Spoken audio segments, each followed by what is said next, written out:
Swastiastu. Ada Prabu Sadasiwa yang paling lingsir di sini, karena beliau agak kurang kesehatannya, mungkin tidak bisa menyampaikan secara lebih mendetail tentang background dan historis dari ashram. Saya mohon izin Prabu dan semua penyembah untuk menyampaikan. Izinkan saya setback sedikit.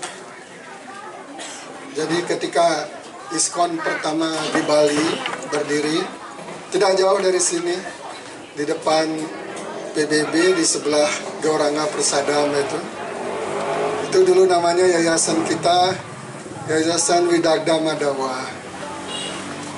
Jadi karena itu rupanya Krishna tetap memilih sekitar sini. Dari situlah sebetulnya dimulai kesadaran Krishna di Bali. Saya sendiri kebetulan waktu itu mulai datang ke ashram mungkin tahun 80, saya masih mahasiswa. Saya dulu ketemu dengan penyembah-penyembah Prabu Dwaraka, itu yang di Bali, Prabu Sunar dan yang lain-lain. Itu yang mengawali. Yang mungkin penting saya sampaikan sedikit di sini. Waktu itu saya juga baru bekerja, dan saya bekerja di sekitar Jalan Pelawa. Sore hari sekitar jam 2-an, kebakaran besar. Jadi rupanya ashram kita yang mungkin tepatnya bukan terbakar, tempatnya mungkin dilempar api. Dan air PDAM-nya konon mati, sehingga upaya apapun dilakukan untuk memadamkan api itu tidak bisa. Ada Gaurangi, bukan istri saya dulu, juga bukan mantan pacar saya. Saya lihat fotonya dan bercerita, arca yang ada api sudah, karena atapnya alang-alang, api sudah berkobar memenuhi, karena dia ingat ada arca di dalam. Jadi Jagannath Baladev Subhadra diambil, disangkol begini, dilarikan, dia menembus api di atap, dilarikan keluar, nyangkol arcanya 3, dan akhirnya dengan, saya tidak tahu, mungkin dia yang lebih tahu perasaannya, ada pohon beringin di depan itu, di sanalah arca itu disangkol begini, 3 arca. Dari situlah awal, boleh dibilang perjuangan kita yang berat. Jadi tentu saja kita kemudian waktu itu sudah underground, ya sudah dilarang. Dari situ kemudian kami setelah di Puncak, di Jakarta, di Tomang, ketemu Prabu Surya Narayan. Waktu itu sebelumnya juga ketemu Prabu Surya, Prabu Vyas. Kami menikah di Tomang dengan penyembah dari Bali naik bis. Itu November 1984, saya menikah.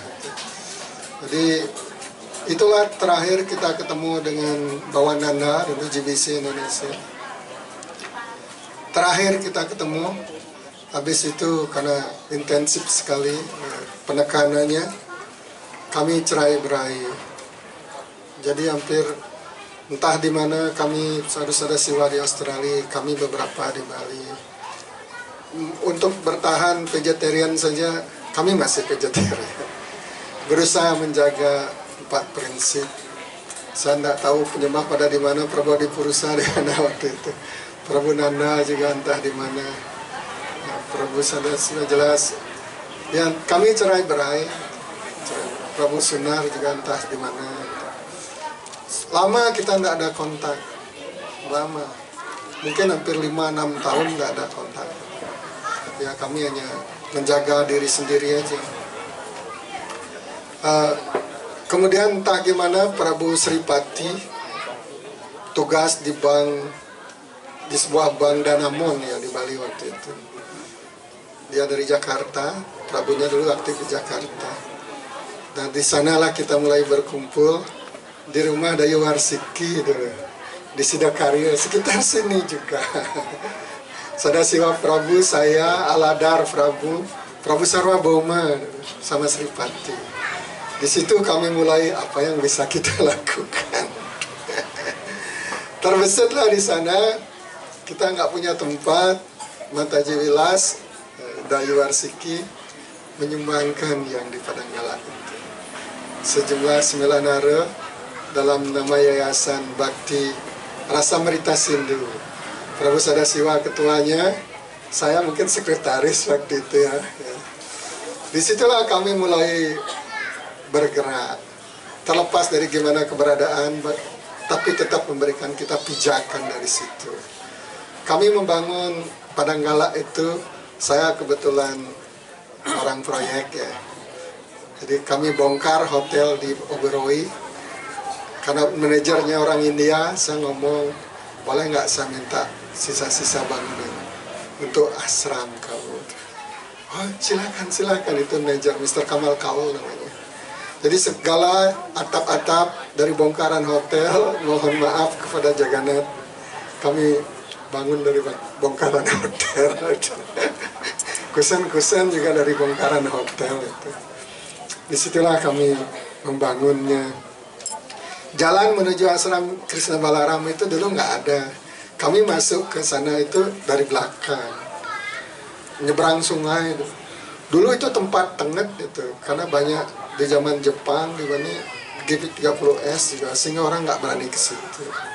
Jadi kamilah yang belum menikah dengan Prabu Damodar Gurujitnya, belum menikah waktu itu. Jadi kamilah di situ memberanikan.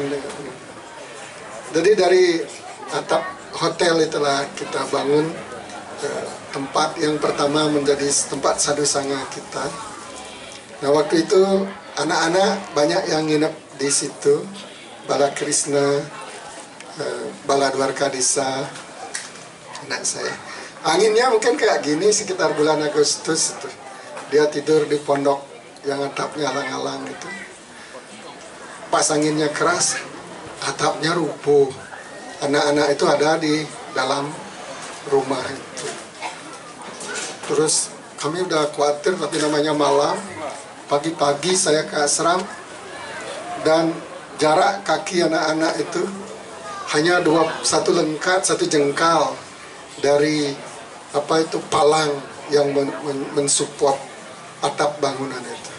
Bisa dibayangkan kalau tidak dilindungi oleh guru dan Gauranga, oleh Krishna, kalau kakinya itu ditindih sama tiang-tiang bangunan itu kayak apa? Kalau mereka tidak bisa siapa? Itu hanya perlindungan beliau itu. Jadi di situ kita awali, kita cari turus dulu di saya ke Ubud cari turus untuk mulai memagari tempat itu. Jadi di situ kalau dilihat fotonya, saya masih ketemu foto Sundar Gopal Prabu yang tokoh Rituk di Singapura sekarang. Sempat kita ajak di situ. Ya. Itu kita awali dari situ. Kemudian satu hari ada tentara latihan bawa senjata lengkap di pinggir sungai. Prabu Sadasiwa ketakutan sekali. Asram kita diserang, Prabu, asram kita diserang. Memang tentaranya satu truk pakai gitu. Prabu asramnya diserang itu. Saya datang, baru saya tanya, oh latihan menyisiri sungai tentara itu. Jadi itu menyisiri sungai.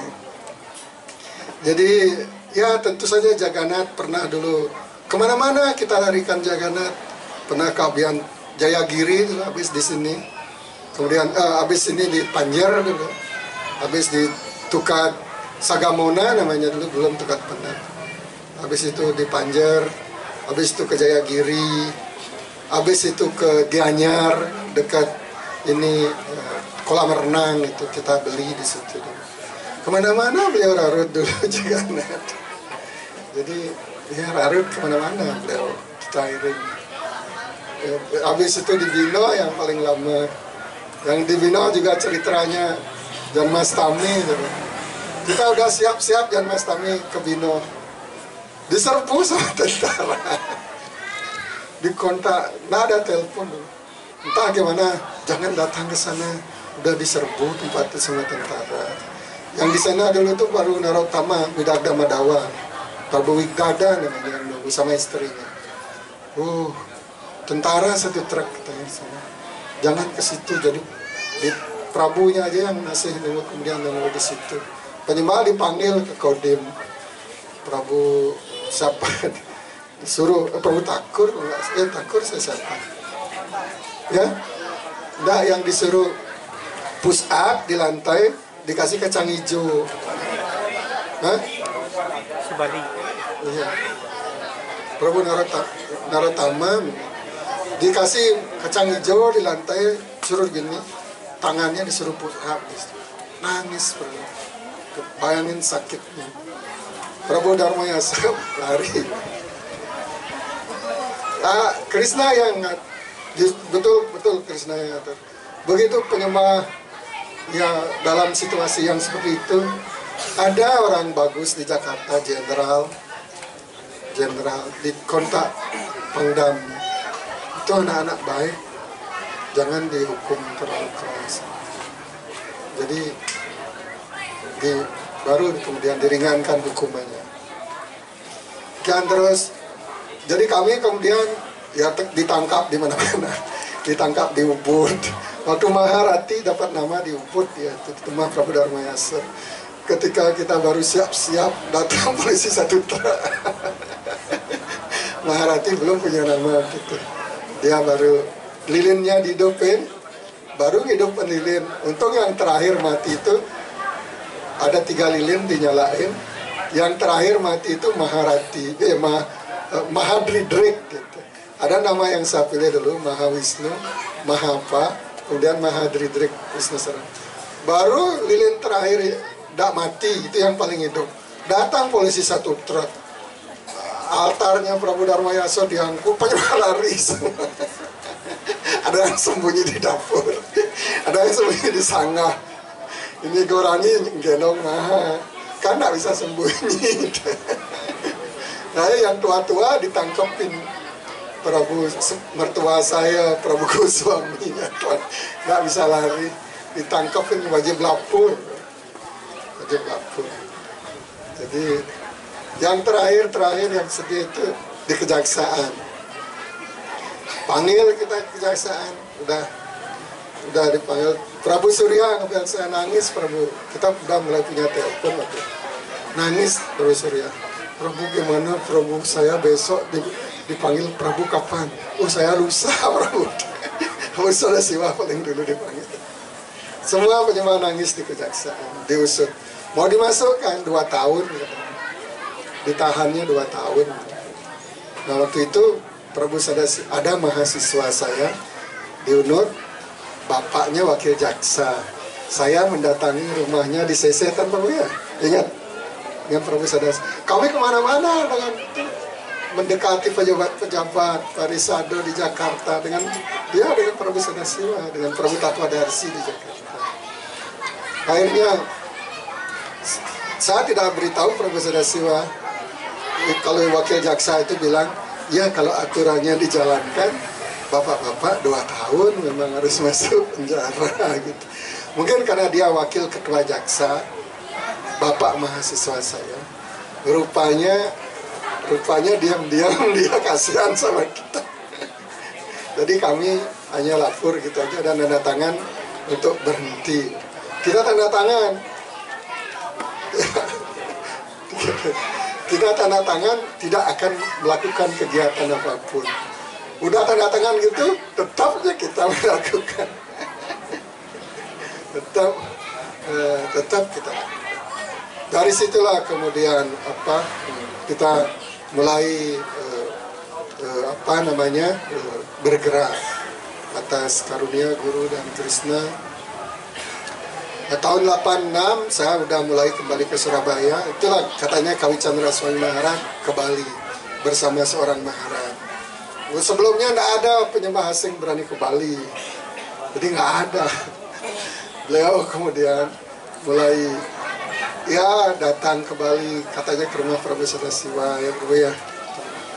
Kemudian habis itu Gorgoina Swami Maharaj. Beliau di jalan apa dekat-dekat sini juga, Unwar ke timur itu. Kami ya sering di situ di rumah Prabu. Akasia, Mentok itu kami ya di situ. Beliau yang ngasih kita mulai kita berani kumpul-kumpul. Nah kemudian tadi di gambar itu ada Prabu Padma masih gondrong, ada seorang Maharad itu. Pernah ke Bali hanya 2 kali saja, namanya Rita Dwaja Maharad. Jadi mungkin tidak ada, jarang punya tahu Rita Dwaja Maharad. Beliau yang mungkin seperti menyemangatkan orang-orang. Beliau bilang mungkin beliau orang kaya dan orang pintar. I always want the number one. If not number one, I don't take it. Jadi saya ingin selalu nomor 1. Apapun yang saya cari nomor 1. Saya kuliah di universitas termasyhur di Amerika, apa Berkeley apa gitu. Pokoknya universitas paling top di Amerika, beliau mahasiswa di situ. Terus saya ingin spiritual juga yang paling top, Yang spiritual yang paling top itu ya ISKCON. Kalau enggak yang paling top saya nggak mau. Di rumah Prabu Weda di Sanur itu kami kirim. Jadi demikian ini barulah kemudian reformasi.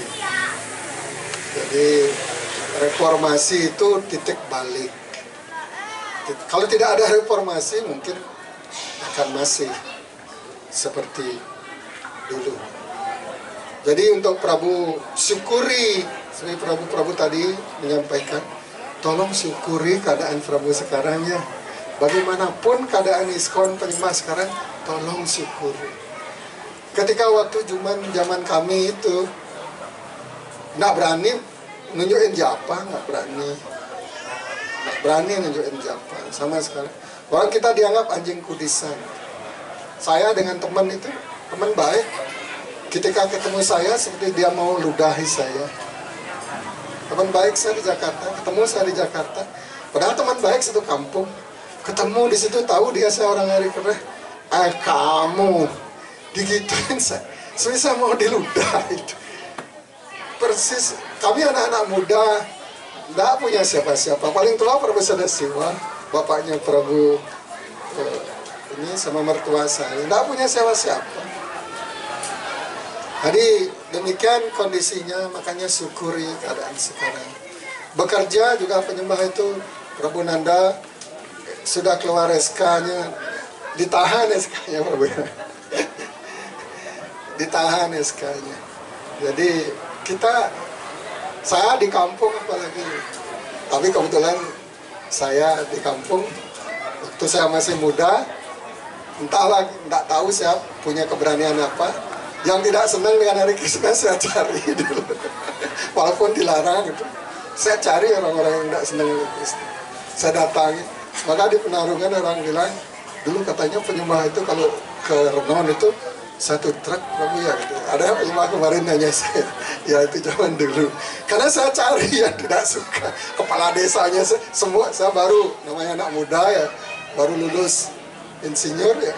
Kan tak cari semua. Nggak berani, nggak apa-apa deh, detail ya. Jadi penyembah itu punya keberanian. Nah pas reformasi lah titik baliknya.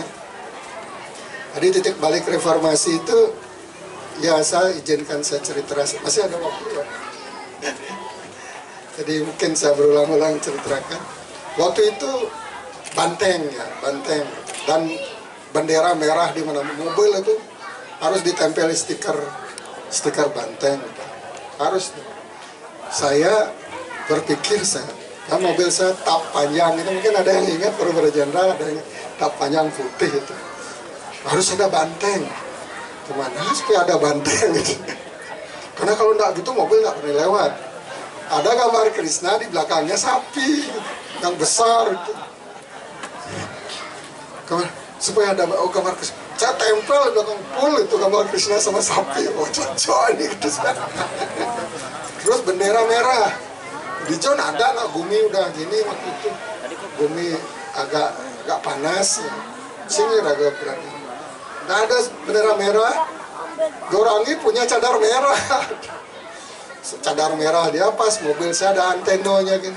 Saya ikat cadarnya yang merah itu. Jadi sekat keluar, mungkin Cici belum lahir, Cici ya. Belum. Udah ya, mungkin kami naik mobil, berani kami keluar.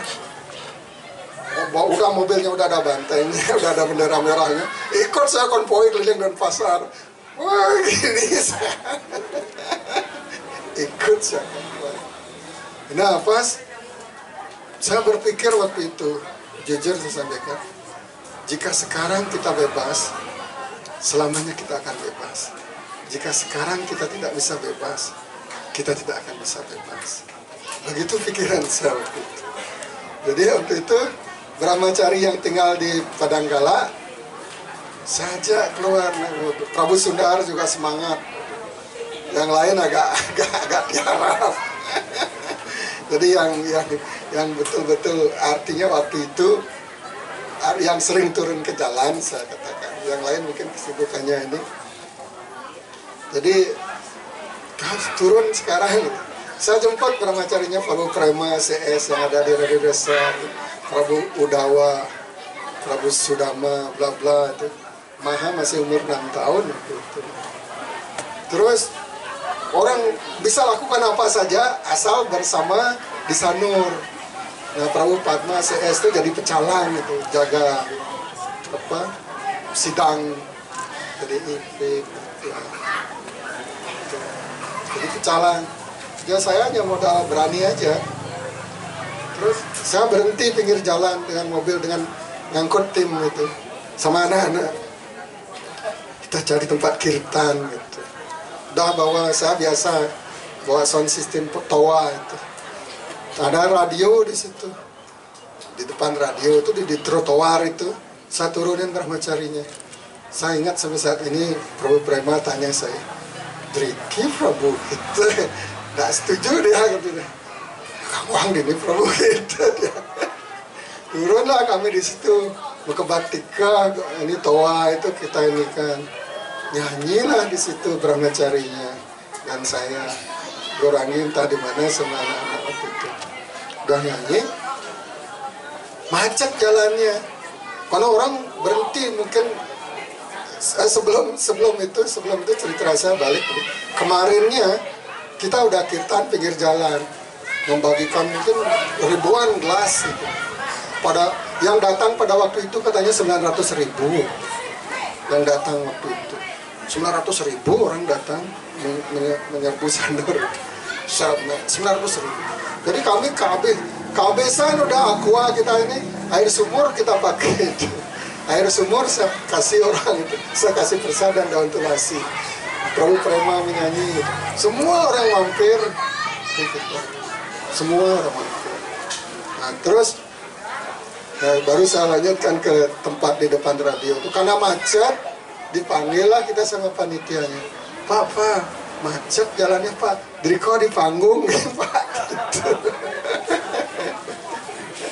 Jadi dari emperan itu kami jadi di panggung. Di panggung mereka suka lihat kita di panggung, besok datang lagi ya gitu. Jadi besoknya kami naik di panggung. Di panggung itu Maha udah bisa main beridangga, Maharati. Di panggung itulah Prabu Prema Kirtan dengan tim kita. Ada di foto mungkin ada sisa itu Maharati main beridangga. Jadi pengunjungnya itu happy sekali dengan kirtan gitu. Oh semua dicium-cium, dia dicium dia bawa rokok aja gitu. Dia kan anak kecil nggak tahu. Oh bawa rokok aja gitu. Cium. Nah ternyata setelah selesai acaranya itu kita tidak tahu apa-apa. Ternyata acaranya itu mau diserbu. Ada pasukan khusus mau nyerbu. Syukur pasukannya macet di Banyuwangi, nggak berani. Begitu selesai acaranya, ini dah apa namanya mencekam. Orang pada ngeluarin bayonet, pedang. Tuh, saya ngantar Brahmacarinya kembali ke ashram. saya ngangkut santer. Ini ketakutan anak zaman 3 anak kecil, orang keluar bayonet pedang itu karena takut udah mulai diserang. Besoknya baru saya sadar, dimuat di koran kalau itu mau dan ternyata di bawah panggung yang kita kirtan itu pedang, tombak, bayonet. Orang nyimpan itu siap-siap perang.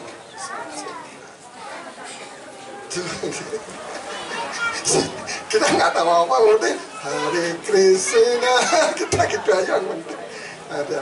Sejak itulah kemudian kami diundang. Saya mohon maaf, saya sampaikan, saya sering dimuat di Bali Pos, disebut sebagai Korlap, koordinator lapangan reformasi. Jadi terkenal sekali saya. Orang, jadi tiap ini kita ada diundang kalau demo itu, kami ada di depan. Saya lama-lama berpikir, mau dianggap kok ini di depan terus, siap deh. Pasukan Hare Krishna ada di depan. Terus takutan saya apa itu? Kenapa saya harus di depan? Nggih, aman rasanya kelupa di depan gitu. Penyembahnya di depan. Kita ada di depan. Setelah saya tahu, nak timpu kan, nak demo biasanya. Bener, yang tipu kan orang saya agak yang mana tipu kan. Tapi karena maha mantra, nggak ada kita. Padahal di tempat lain demonya itu dilempar, kita nggak pernah. Sehingga setiap demo kita di depan. Yang kita lakukan apa? Orang gantung Saifuddin ini, kita tetap Hare Krishna, kita tetap gitu, nggak ngomong apa-apa. Jadi demikianlah situasinya, kemudian betul-betul berbalik. Dan penjemaah-penjemaah yang ketakutan di desa mulai dapat angin segar, bahwa katanya kita di backup oleh orang-orang besar. Mulai, dan jujur saya sampaikan, saya ditawari duduk di Renom, jadi DPRD waktu itu, oleh dari ketua PDI, wakil ketua, Pak, keluarga Pak, jangan jadi Pak, gitu. Teman-teman saya juga, Pak naik aja, udah punya nama gitu. Lalu saya berpikir, kalau saya mau, jelas orang bernik ini tujuannya dari DPR gitu. Nah saya mau, ya makasih banyak, saya memang tidak ada ini. Jadi masih saya sama Prabu seperti sekarang ini gitu. Itulah kisahnya sekilas, di mana ashram kita, ISKCON, yang sangat kita cintai. Saya terus terang aja, makanya Prabu tahu, mohon maaf, ISKCON itu seperti darah daging saya. Dan kebetulan yang membidani, yang mendirikan ISKCON di Indonesia itu ya kami dengan Prabu Nandai Purwadipursel Bapak di Waribang, di ashram kita. Tanggal 2002 Prabu ya, Januari 2002. Jadi sehingga ISKCON Saki itu seperti darah daging saya, bisa dinaikkan.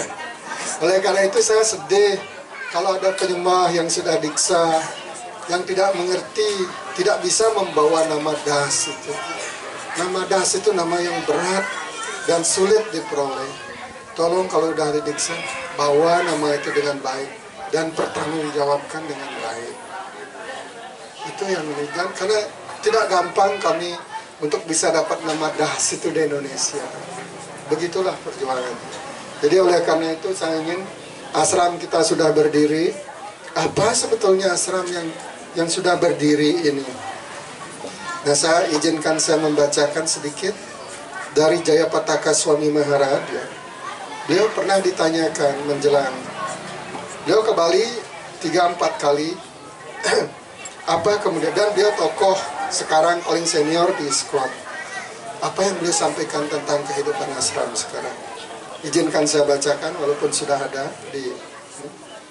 Jika saya punya waktu untuk mengajar murid-murid saya akan mengajar mereka untuk menghormati orang tua, menghormati para sesepuh, teman-teman dan Waisnawa, mengajar mereka membantu melayani orang lain, mengajar mereka untuk memaafkan dan melupakan kesalahan orang lain, mengajar mereka untuk menunjukkan cinta kasih sayang kepada saudara seguru mereka Waisnawa, mengajar mereka untuk memiliki hati yang besar, untuk menerima semua orang tanpa syarat.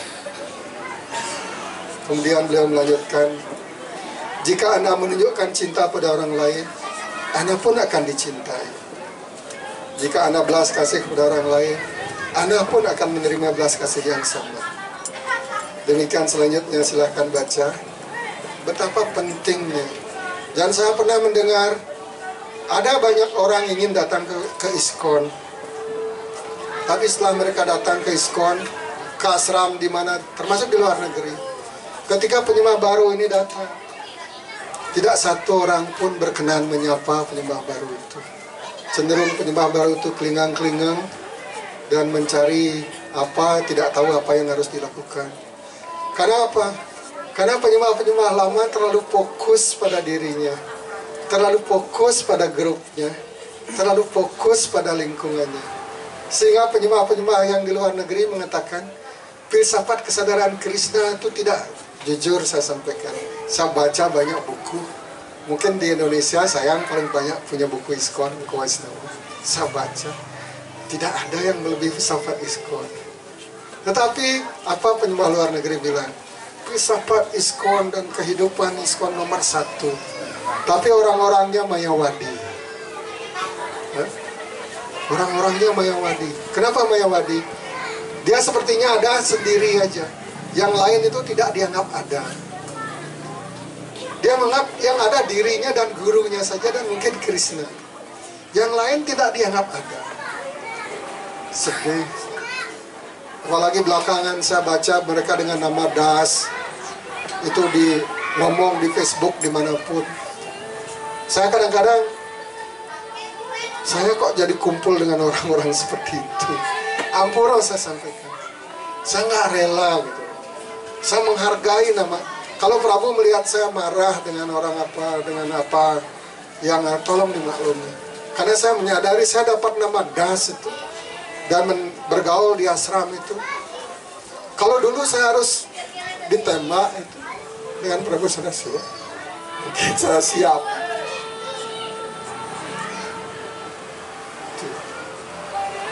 Sehingga saya menghargai sekali nama Das.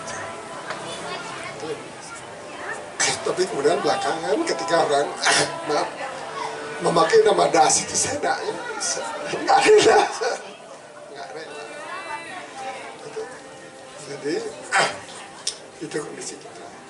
Jadi tolong asramnya ini karena dibangun dengan semua asram ISKCON dibangun dengan tetesan air mata, dibangun dengan keringat, dibangun dengan segala perjuangan. Kalau diperlukan darah waktu itu kita bangun dengan darah. Jadi Krishna masih berkarunia, nggak ada yang berdarah. Tapi kita nggak boleh tenang-tenang, karena perjuangan itu tidak berhenti. Mungkin sekarang Prabu bisa ini, belum tentu. Maya bekerja lebih keras, Maya bekerja lebih keras sekali, karena itu tugas Maya. Jadi oleh karena itu kita harus tetap hati-hati. Jadi fokus pada kesadaran Krishna, bukan fokus pada diri sendiri, bukan fokus pada grup tertentu, enggak. Saya sampaikan, saya tidak punya grup, saya tidak punya pengikut. Saya hanya grup Sri Krishna dan guru-guru aja. Ya, saya tidak cari ini, cari itu, enggak. Cukup buat saya, sudah di sini. Dapat saya rasakan ya. Krishna berikan saya lebih dari yang saya wajar pantas dapat. Saya merasa, saya bersyukur Krishna berikan saya lebih dari yang pantas saya dapat. Kalau saya tidak berkesadaran Krishna, mungkin saya entah jadi apa. Mungkin entah rumah saya kayak apa. Mungkin entah pekerjaan saya kayak apa. Mungkin keluarga saya kayak apa. Tapi karena saya penyembah, ya setidaknya belajar kesadaran Krishna, beliau berikan hal-hal yang luar biasa dalam hidup saya. Beliau berikan saya Prabu-Prabu Mataji.